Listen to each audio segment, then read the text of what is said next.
Adhyaksha, I move that the Andhra Pradesh Private Universities Establishment and Regulation Amendment Bill 2026 be taken into consideration. అధ్యక్ష, మరి గౌరవ సభ్యులందరూ కూడా ఇది చాలా ఇంపార్టెంట్ బిల్. ఒకసారి మనం పక్క రాష్ట్రాల వైపు చూస్తే ఉత్తరప్రదేశ్లో సుమారుగా 111 యూనివర్సిటీస్ ఉన్నాయి, గుజరాత్లో 100 యూనివర్సిటీస్ ఉన్నాయి, రాజస్థాన్లో ఒక 94 యూనివర్సిటీస్ ఉన్నాయి, కర్ణాటకలో 91 యూనివర్సిటీస్ ఉన్నాయి, తమిళనాడులో 65 యూనివర్సిటీస్ ఉన్నాయి. అధ్యక్ష ఈరోజు ఆంధ్ర రాష్ట్రంలో 56 యూనివర్సిటీస్ ఉన్నాయి. అధ్యక్ష దాంట్లో 22 public universities, 14 private universities, 7 deemed universities, 10 sectoral universities, 3 central universities. ఇది కాకుండా అధ్యక్ష 10 నేషనల్ ఇన్స్టిట్యూట్స్ ఉన్నాయి. అధ్యక్ష నైసర్ కానివ్వండి, ఐఐటి కానివ్వండి, ఐఎం కానివ్వండి, ఇలాంటి నేషనల్ ఇన్స్టిట్యూషన్స్ ఒక 10 ఉన్నాయి. ఇంతేకాకుండా 2602 ఎఫిలియేటెడ్ కాలేజెస్ ఉన్నాయి. అధ్యక్ష దాంట్లో సుమారుగా 2369 ప్రైవేట్ కాలేజెస్ కూడా ఉన్నాయి. అధ్యక్ష ఇప్పుడు ప్రభుత్వ లక్ష్యం ఏంటంటే కేంద్రంలో నరేంద్ర మోడీ గారి నాయకత్వంలో చాలా స్పష్టంగా జన్ విశ్వాస్ అంటే డీరెగ్యులేషన్, డీమిస్టిఫికేషన్ చాలా చాలా అవసరం. ఈరోజు స్పీడ్ ఆఫ్ డూయింగ్ బిజినెస్ కేవలం ప్రైవేట్ సెక్టర్కి, ఇండస్ట్రీస్కే కాకుండా అన్ని రంగాల్లో స్పీడ్ ఒక హాల్ మార్క్గా దేశానికి నిలబడాలనేది గౌరవ ముఖ్యమంత్రి గారు చెప్తాం జరిగింది. అధ్యక్ష దాంట్లో భాగంగా అక్కడ ఒక కమిటీ వేశారు. ఆ కమిటీ ఆధ్వర్యంలో వాళ్ళు వచ్చారు. ఆంధ్ర రాష్ట్రంలో అన్ని శాఖలకు సంబంధించిన సెక్రటరీలను కూడా కలుస్తాం జరిగింది, వాళ్ళతో కూడా సంప్రదింపులు చేస్తాం జరిగింది. అధ్యక్ష దాంట్లో భాగంగా ప్రత్యేకంగా మా హైయర్ ఎడ్యుకేషన్ డిపార్ట్మెంట్లో కూడా వాళ్ళు కలుస్తాం జరిగింది. కలిసి వాళ్ళు కూడా అనేక సూచనలు ఇచ్చారు. ఎందుకంటే కేంద్ర ప్రభుత్వం సూచించగలుగుతారు, మళ్ళీ ఆంధ్ర రాష్ట్రంలో ఉన్న లోకల్ కండిషన్స్ బట్టి మనం నిర్ణయాలు తీసుకోవాల్సిన అవసరం ఉంది. అధ్యక్ష ప్రత్యేకంగా ఈ అమెండ్మెంట్స్ మనం తీసుకొచ్చేది అధ్యక్ష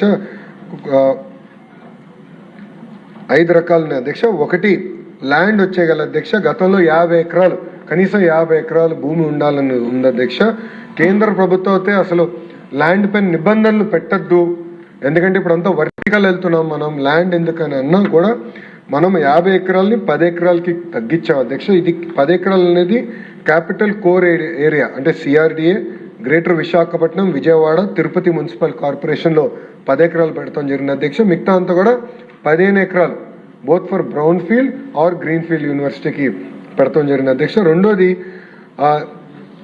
ఇన్వెస్ట్మెంట్ మినిమం ఇంత ఇన్వెస్ట్మెంట్ పెట్టాలని అంటున్నారు అధ్యక్ష గతంలో చట్టంలో.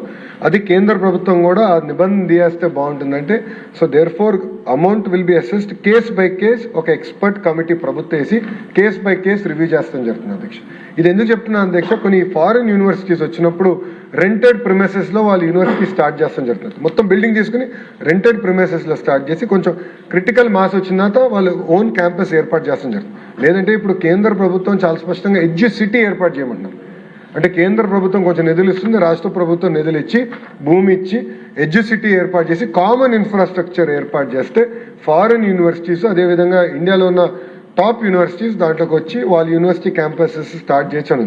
దేర్ఫోర్ ఈ రూల్ పెడితే చాలా మంది ఇబ్బంది పడతారు, అది సవరించండి వాళ్ళు కోరుతాం జరిగింది. అధ్యక్ష అంతేకాకుండా అధ్యక్ష ఎండోమెంట్ ఫీ కూడా ఇప్పుడు 5 crores తగ్గిస్తాం జరిగింది. అధ్యక్ష అక్రెడిటేషన్ కూడా చాలా చాలా ఇంపార్టెంట్, ఎందుకంటే బ్రౌన్ ఫీల్డ్ యూనివర్సిటీ ఏకంగా బ్రౌన్ ఫీల్డ్ యూనివర్సిటీ కింద కన్వర్ట్ అవ్వాలంటే యూజీసీ గైడ్ లైన్స్ ప్రకారం నాక్ థ్రెషోల్డ్ సిజిపిఏ 3.01 అంటే యూజీసీ ఏదైతే క్రైటీరియా వాళ్ళు ప్రిస్క్రైబ్ చేశారో ఆ క్రైటీరియాని ఆంధ్ర రాష్ట్ర ప్రభుత్వం కూడా తీసుకుంటాం జరిగింది. అధ్యక్ష అంతేకాకుండా గతంలో అధ్యక్ష చాలా ఇంప్రాక్టికల్ నిబంధన పెట్టారు. ప్రపంచంలో ఉన్న టాప్ 100 ఫారిన్ యూనివర్సిటీతో జాయింట్ డిగ్రీ ఉంటేనే మీరు యూనివర్సిటీగా కన్వర్ట్ అవ్వచ్చు అన్నారు. అధ్యక్ష